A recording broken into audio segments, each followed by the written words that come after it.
Shalom, Tuhan Yesus memberkati.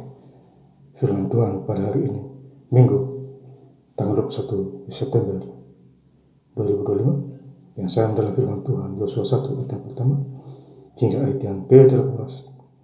Demikianlah firman Tuhan.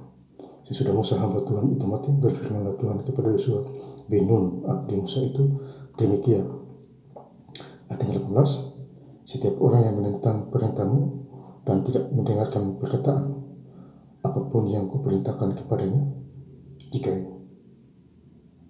kepadanya dia akan dihukum mati, hanya kuatkan dan teguhkanlah hatimu. Demikianlah firman Tuhan. Bapak saudara-saudara sekalian saya cintakan di dalam Tuhan Yesus Kristus, saya ingin mengucapkan selamat hari Minggu kepada Bapak Ibu saudara-saudara yang khususnya bergereja pada hari ini di tempat gereja masing-masing, dan sehat-sehat selalu. Kembali lagi kepada firman Tuhan, Yosua 1 ayat yang pertama. Sesudah Musa hamba Tuhan itu mati, berfirmanlah Tuhan kepada Yosua bin Nun, abdi Musa itu, demikian. Ya, jadi Musa hamba Tuhan itu mati, diganti dengan Yosua, dilanjutkan, ya, untuk memimpin bangsa Israel. Ya, jadi ada jalan keluar di sana. Tuhan memilih siapa aja bisa. Ya, jadi Yosua ini ganti Musa, ya, yang ditunjuk oleh Tuhan langsung. Ayat kedua, hambaku Musa telah mati, sebab itu bersiaplah sekarang, seberanglah sungai Yordan ini, engkau dan seluruh bangsa ini menuju negeri yang akan kuberikan kepada mereka, kepada orang Israel itu. Ya, jadi bangsa tanah Kanaan itu dijanjikan oleh Israel, ya, supaya diduduki oleh Israel. Ya, makanya sampai sekarang masih ada peperangan di Palestina sana. Ya, perang sudah berlarut 2 tahun. Ya, karena itu adalah wilayah bangsa Israel.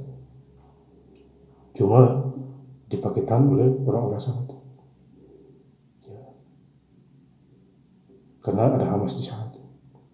Sekarang Hamas sudah lenyap semua itu. Ya, karena Tuhan pakai bangsa Israel. Jadi kalau Tuhan pakai kita patut bersyukur di dalam segala hal.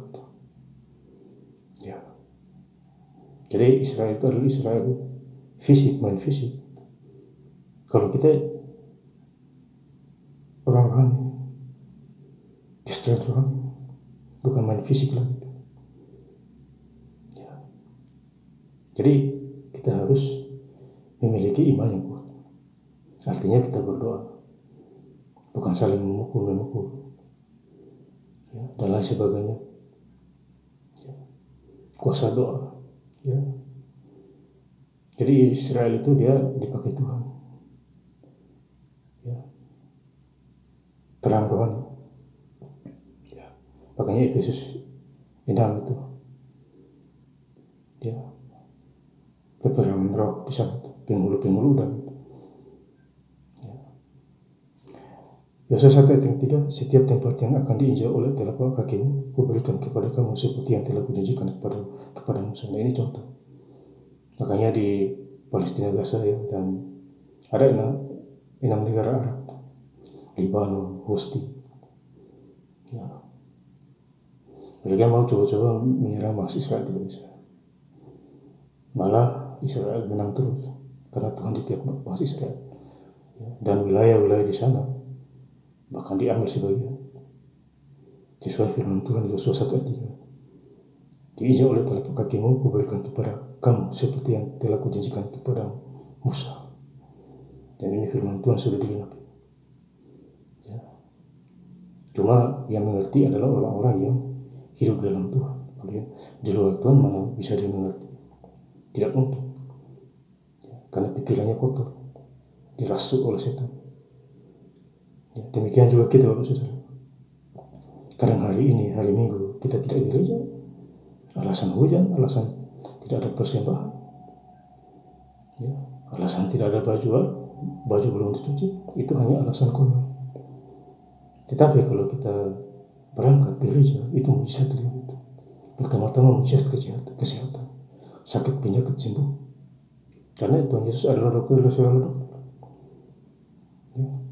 Penguasanya surga dan di bumi ini. Ya, makanya Wahyu 1 ayat 8, akulah Alfa dan Omega, yang pertama dan yang terakhir. Berarti Yesus adalah pertama dan terakhir. Bahkan dia kedatangan yang kedua kali ini makin dekat. Kita tidak tahu kapan datang. Itu rahasia yang tidak bisa dibongkar sampai hari ini.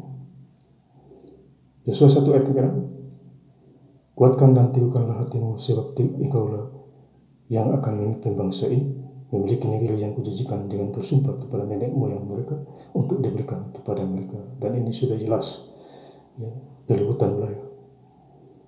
Jadi ini ala Ishak, ala Abraham, ala Yakub, ya, tanah yang dijanjikan Tuhan, tanah Kanaan. Ya. Ayat 7, hanya kuatkan dan teguhkanlah hatimu dengan sungguh-sungguh, bertindak hati-hati sesuai dengan seluruh hukum yang telah kuperintahkan kepadamu oleh hambaku Musa. Janganlah menyimpang ke kanan atau ke kiri, supaya engkau beruntung kemanapun engkau pergi. Jadi ini aturan Tuhan, jangan menyimpang ke kanan dan ke kiri kalau mau beruntung. Ayat 8, janganlah engkau lupa memperkatakan kitab Taurat ini, tetap renungkanlah itu siang dan malam, supaya engkau bertindak hati-hati sesuai dengan segala yang tertulis di dalamnya. Sebab dengan demikian perjalananmu akan berhasil dan engkau akan beruntung. Jadi renungkan firman Tuhan siang dan malam. Ya, menjadi pelaku-pelaku firman. Ikuti aturan firman Tuhan. Pasti kita berhasil dan beruntung di dalam segala hal. Ya, kalau kita libatkan Tuhan Yesus di dalam hidup kita, ya, maka Tuhan akan memilih kita sebagai umat, sebagai anak kesayangan. Jadi kita diserang oleh roh-roh jahat tidak mampu, karena Tuhan di pihak kita. Bagaimana mampu? Terpental akhirnya orang itu atau siapa saja kenapa Tuhan? Ya, karena mata Tuhan ada di segala tempat, mengasihi orang fasik dan orang benar. Ayat 18, Yosua 1 ayat 18, setiap orang yang menentang perintahmu dan tidak mendengarkan perkataan apapun yang kuperintahkan kepadanya, dia akan dihukum mati. Hanya kuatkan dan teguhkan hatimu. Jadi akan dihukum mati. Ya. Siapapun orang itu, Bapak Saudara. Ya.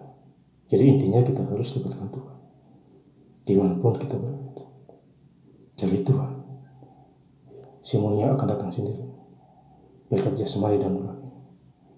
Dan berkat kesehatan Tuhan. Dan saya ingin lebih lengkap lagi baca firman Tuhan pada hari ini. Minggu tanggal 21 September 2025. Di Yosua 1 ayat yang pertama hingga ayat yang ke-18. Sesudah Musa hamba Tuhan itu mati, berfirmanlah Tuhan kepada Yosua bin Nun, abdi Musa itu demikian. Ayat yang ke-18, setiap orang yang menentang perintahmu dan tidak mendengarkan perkataan apapun yang kuperintahkan kepadanya, dia akan dihukum mati. Hanya kuatkan dan teguhkanlah hatimu. Terima kasih. Tuhan Yesus Kristus memberkati. Haleluya. Amin.